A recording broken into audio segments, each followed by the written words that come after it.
Men der holder en længere op, som vi skal udenom, og så begynder folk jo selvfølgelig at tage farten af. Når man kommer ned på de her 10-15 km i timen, så er der ikke mere at give af, når der er så meget vægt på, når det er så glat. Og hvad skete der så?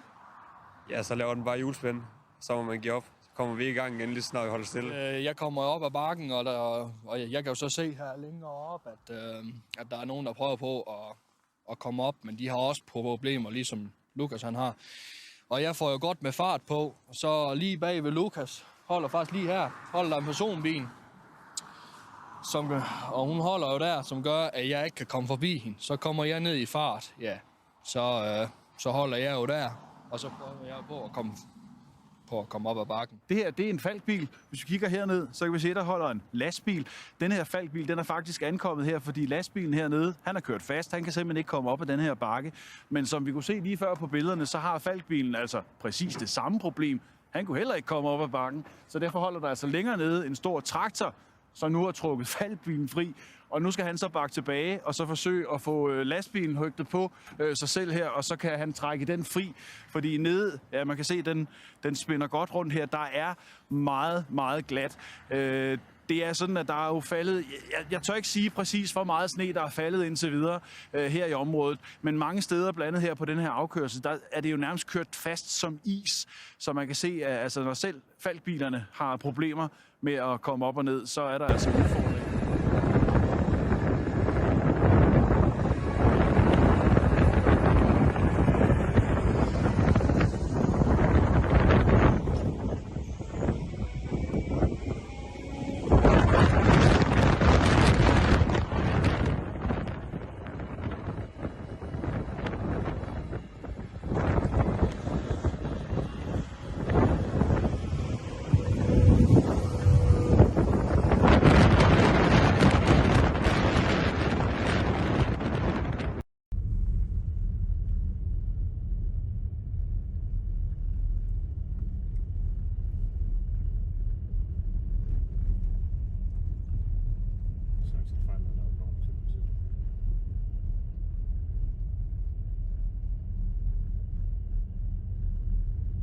Det ser vildt dramatisk ud med den lastbil, der ligger her i vejsiden. Vi er ved hovedvej 26 ved den by, der hedder Rødkærsbro i nærheden af Viborg.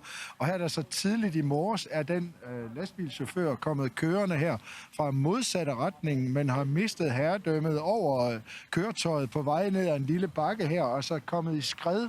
Og så skredet over i modsat side af vejen, hvorefter førerhuset altså drejer op på den måde, som vi kan se her.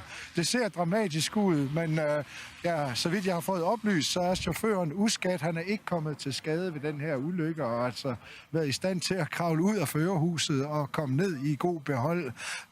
Lige nu er Falck i samarbejde med politiet ved at gøre klar med 2 kranbiler til at få fjernet det her køretøj, så det ikke ligger her langs hovedvejen.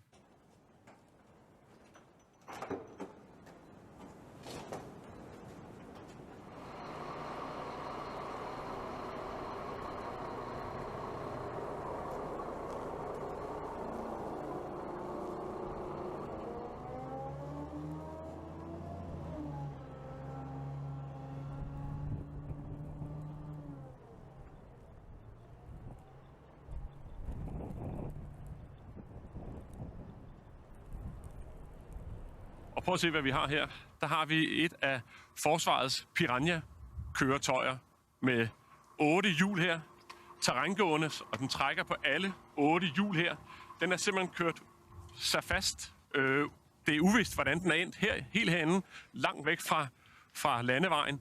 Men den her forsvarets kan man sige, Piranha-køretøj, det er nogle af dem, som støtter ambulancetjenesten her i Region Midt for at komme ud til de patienter, som har brug for assistance, for alvorlig hjælp. Og jeg har været i kontakt med Torbjørn Grøfte, som er lægefaglig kan man sige, ansvarlig her for Region Midts drift.